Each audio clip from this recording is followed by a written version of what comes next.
শেখ মুজিব ও তার পরিবারের নিহত সদস্যদের শ্রদ্ধা জানিয়ে পোস্ট করে চরম বিপাকে পড়েছেন ক্রিকেটার সাকিব আল হাসান। 15ই আগস্ট শুক্রবার সকালে নিজের ভেরিফাইড ফেসবুক পেজে মুজিব ও তার স্ত্রী ফজিলাতুন্নেসা সহ নিহত মুজিব পরিবারের সদস্য ও অন্যান্যদের প্রতি শ্রদ্ধাঞ্জলি লিখে ফটোকার্ড পোস্ট করেন জাতীয় ক্রিকেট দলের সাবেক অধিনায়ক ও আওয়ামী লীগের সাবেক এমপি সাকিব আল হাসান। সকাল 10টায় তিনি পোস্ট করার পর থেকেই তার কমেন্ট বক্সে ওঠে সমালোচনার ঝড়। বেলা 3টা পর্যন্ত প্রায় 1 লাখ মানুষ কমেন্ট করেছেন সাকিবের পোস্টটিতে, যার মধ্যে 90%ই বিরূপ প্রতিক্রিয়া দেখা গেছে। মন্তব্যকারীদের কেউ সাকিবকে ছাত্র হত্যাকারী, কেউ দালাল, কেউ মুজিবকে উদ্দেশ্য করে লিখেছেন বাকশালের বাবা। তবে বেশিরভাগ কমেন্টেই ছিল অকথ্য শব্দ আর গালাগালি, ফলে এতে উঠে এসেছে মানুষের তীব্র ক্ষোভের বহিঃপ্রকাশ।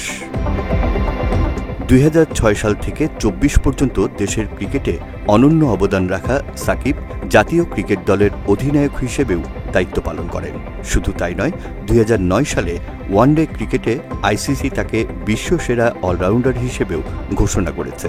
দেশের সীমানা পেরিয়ে আন্তর্জাতিক অঙ্গনে সেরার তকমা পাওয়া সাকিব ছিলেন দেশের মানুষের কাছে অত্যন্ত জনপ্রিয় একজন খেলোয়াড়। সবশেষ নিজেকে আওয়ামী লীগের রাজনীতিতে জড়িয়ে নানাভাবে বিতর্কিত হয়েছেন। হাসিনার পাতা ফাঁদে পা দিয়ে কৃতি এই খেলোয়াড় হারাতে থাকেন দেশের মানুষের কাছে তার গ্রহণযোগ্যতা। 2024-এ স্বৈরাচার হাসিনার একতরফা নির্বাচনে মাগুরা 1 আসন থেকে হয়েছেন সংসদ সদস্য। সেই সাথে নিভে গেছে তার ক্রিকেট স্টেডিয়ামের ফ্ল্যাট লাইট। হারিয়ে ফেললেন দীর্ঘদিনের অর্জিত সুনাম।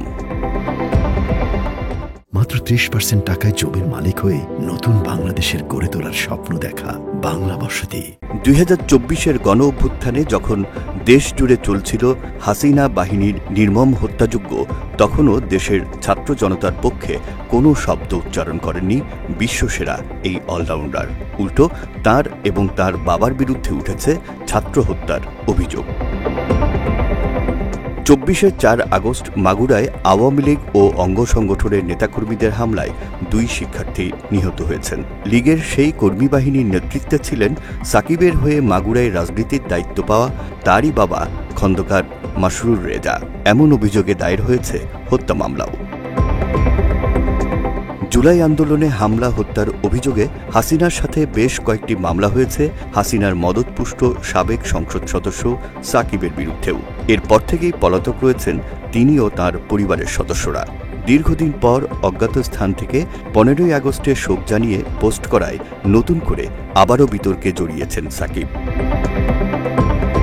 রাকিব জুয়েল, বাংলা এডিশন।